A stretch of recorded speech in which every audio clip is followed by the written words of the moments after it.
Assalamualaikum warahmatullahi wabarakatuh. Saya Hikmal Aulia dari kelas PAID semester 3. Saya di sini ingin menjelaskan suatu materi dari tugas desain pembelajaran pendidikan agama Islam, yaitu tentang fikih kelas 10 Madrasah Al-Wasliyah Petatal.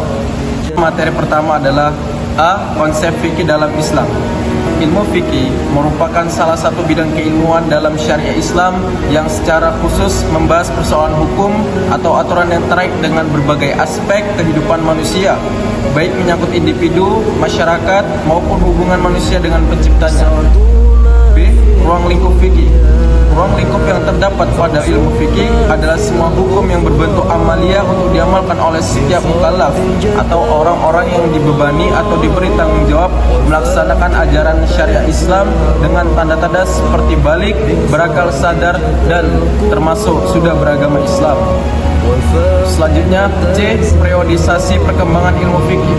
Menurut Syekh Abdul Wahab Khalaf, pada tahun 1357 Hijriah ataupun 1956 Masehi, perkembangan tarik al-tashri' atau fikih Islam terbagi menjadi 4 periode, yakni periode pada zaman Rasulullah SAW, yang kedua periode sahabat, yang ketiga periode takwin, dan yang keempat periode taklid.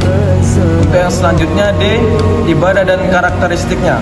1. Pengertian ibadah. Menurut bahasa, ada 4 makna dalam pengertian ibadah.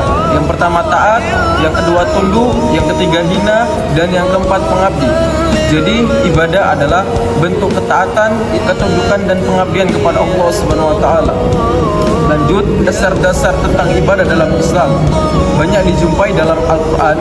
Salah satunya di dalam Al-Quran surah Az-Zariyat pada ayat 56 yang artinya, dan tidak aku ciptakan jin dan manusia melainkan agar mereka beribadah kepadaku. Selanjutnya, macam-macam ibadah.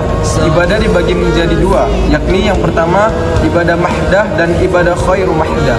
Ibadah mahdah yaitu ibadah yang khususnya berbentuk praktek atau perbuatan yang menghubungkan antara hamba dengan Allah melalui cara yang telah ditentukan dan diatur dan dicontohkan oleh Rasulullah SAW. Sedangkan ibadah khairu mahdah yaitu ibadah umum berbentuk hubungan antara manusia dengan manusia yang memiliki nilai ibadah. Untuk selanjutnya 4, prinsip ibadah dalam Islam.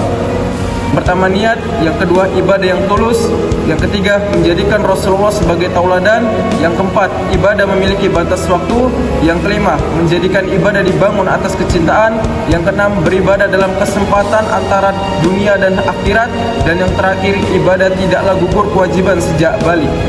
Selanjutnya yang kelima, tujuan ibadah dalam Islam. Tujuan ibadah adalah untuk membersihkan dan mensucikan jiwa dengan mengenai dan mendekatkan diri kepada Allah Subhanahu wa taala.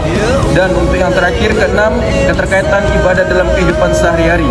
Ibadah dalam Islam menempatkan posisi paling utama sekali dan menjadikan titik sentral seluruh aktivitas manusia. Berikut adalah penjelasan dari saya tentang kajian fikih kelas 10 Madrasah Al-Wasliyah Petatal, dan adapun kuis yang akan saya bacakan yaitu mengapa di dalam Islam ibadah adalah hal yang sangat penting dan bagi setiap seorang muslim diwajibkan atas kita untuk beribadah kepada Allah SWT. Yang A, karena ibadah adalah sifat. Yang B, karena ibadah itu seni. Yang C, karena ibadah adalah perintah Allah SWT kepada setiap manusia dan setiap makhluk memiliki tujuan utama dalam kehidupan ini dalam beribadah. Dan yang terakhir, karena ibadah adalah ilmu. Silakan dijawab yang telah saya selesaikan dalam PP berikut ini. Sekian, terima kasih. Wabillahi taufiq wal hidayah. Wassalamualaikum warahmatullahi wabarakatuh.